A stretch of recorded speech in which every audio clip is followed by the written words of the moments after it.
It's really, really, really, really important. Don't forget.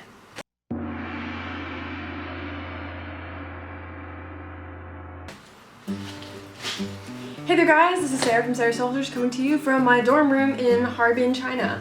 So yeah, I just got here a couple of days ago, but I just recently, like an hour ago, moved into this dorm, and I figured since I'm unpacking all of my stuff, this might be a good time to show you guys what I brought with me from America to China. So let's get started.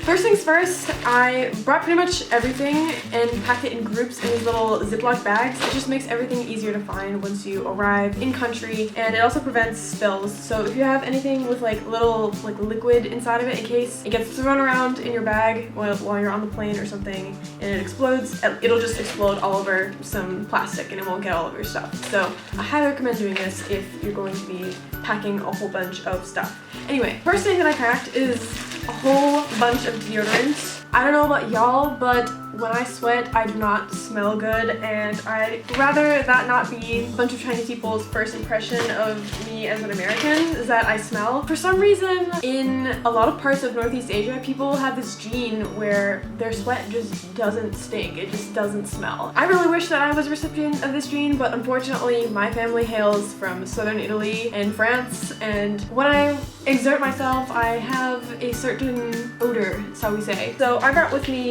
I think, 9 sticks of deodorant. This is possibly a little bit of overkill. I'm gonna be here for about 1 year and 4 months. I might not go through it all, but I figured it's better to be safe than sorry, so I brought a whole bunch with me. Probably bringing like 1 stick for every 2 months that you're gonna be here is a good idea. I haven't been able to find it here or in Korea or like anywhere else in Asia. Some places sell like the spray stuff, but it's like $20 a can, and I don't know, I prefer to stick with what I know. So that's the first thing that I brought. Secondly, in China, there is a lack of soap in some of the bathrooms. Some of the bathrooms don't even have toilet paper, so that's something you should probably bring with you as well. But I don't know if they sell like little mini hand sanitizers like we have in the States that you can like put in your purse and access whenever is convenient. So I brought 6 of them, and I also had a full-size one, which did explode in the bag, as you can see a little bit. So again, super glad that I packed everything in these little Ziploc bags. The big one is now over there on my desk. I don't know, I like to have clean hands before I eat, or you know, after I go to the bathroom or whatever.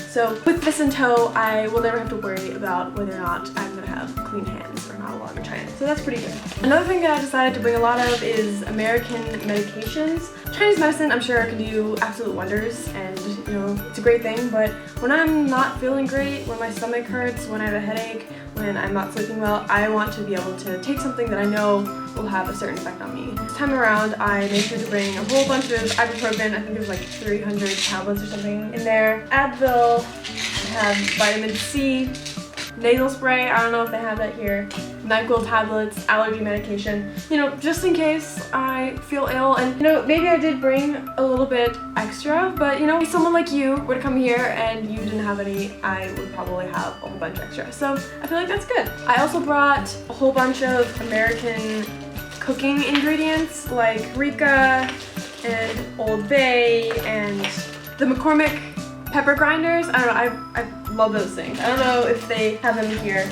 I'm trying to be a little bit more of a functional adult and learn how to like cook myself, be like a functional human being. So I felt like when I don't feel like eating out, or if I want to stay inside, which is a possibility because it's gonna get really, really cold in the winter here. I think it's like 30 degrees below 0 or something like that. I wanted to make sure I would have the option of cooking something that suits my taste buds. And I also really like the idea of myself cooking for my friends here, giving them a taste of America. I don't know if that's something that's actually going to materialize, but you know, we'll see. So sorry to any guys who are squeamish about this sort of thing, but I also brought 6 boxes, or about 150 to 180 tampons with me. Like many people in the world, I am a period-having woman. I menstruate on the monthly, give or take a couple of days, and I like to feel fresh and clean when I do. However, it seems like in a lot of parts of Northeast Asia, using tampons is not that common. Most people just use pads for that time of the month. The only way that you'd be able to buy tampons is if you go to like a foreigner specialty store, which I don't even know if they have in Harbin. And if they do, it's gonna be really expensive. I'm just like, it's just, you know, remove any of the issues that you would have with getting what you need and just take it with you. That's not something that you want to mess around. I'm gonna be here for roughly a year and 4 months, so I feel like this is probably on the excessive side. I might not actually go through all of these, but I figure if I have an American gal pal who needs to bum one off of me, then I won't have to worry about myself. So I feel like that was a good investment. So I also bought 4 of these little Jack the Bulldog plushies. If you don't know, Jack the Bulldog is the mascot of my alma mater, Georgetown University. So while I'm here, I'm going to be doing a research project after I finish up my language instruction here in Harbin. And in order to even apply for the scholarship that I got to come here, I had to get like 2 or 3 different people in China to approve my project and say that they would work with me after I got here. So I've had a lot of people kind of stick their necks out for me that had never met me before. So I really wanted to give them a token of my gratitude and a little symbol of, you know, my home, which is America and Georgetown. So I brought these little plushies, and I already actually gave 3 of them away to the people who helped pick me up at the airport, 2 of the people that I'll be working with on my project. This last one is for my last professor who I'm going to be meeting with in about 2 weeks. I'm really excited to give it to them. Do you think that she would like this little guy? Make sure to let me know in the comment section below. So another thing that's really important to bring with you before you come to China and that you absolutely cannot get unless you really go out of your way is a laptop with a VPN installed. This is what that looks like. You guys may or may not know this, but in China a lot of websites that we use in the States are blocked. So like Facebook or Twitter, Instagram, YouTube, New York Times, all of the websites that you know and love are blocked in China. Censorship here is still a really big problem. I think actually even like my own personal website is blocked in China for some reason. If I want to continue uploading videos on YouTube, for instance, I need to have a VPN in order to do that. And all of the VPN websites are also blocked in China. So if you want to be able to use your phone and your laptop and, you know, the rest of your devices in the same way that you do in the States, you really need to have the VPN installed before you get here, or else you're gonna have some issues. It's really, really, really, really important. Don't forget.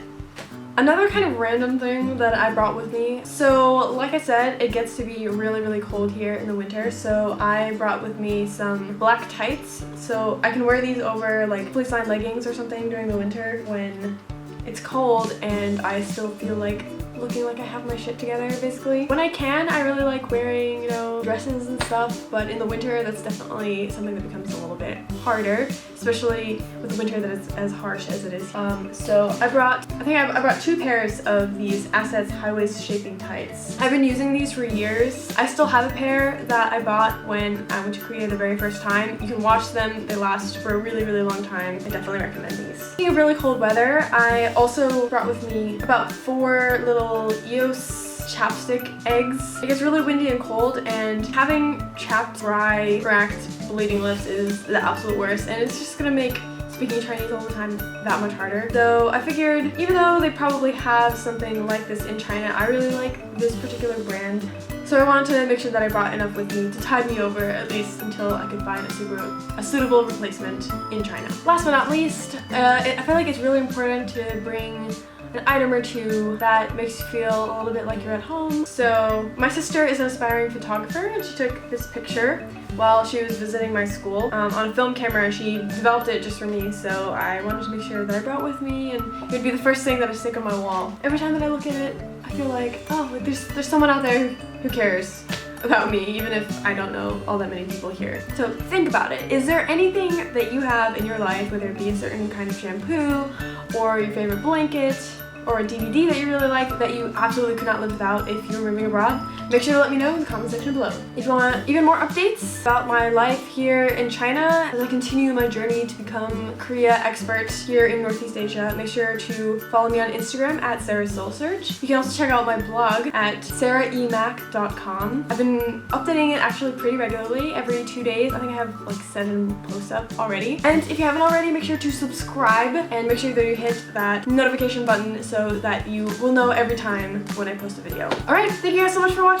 I will see you later in the comment section below. Alright, see you later. Bye. 再见.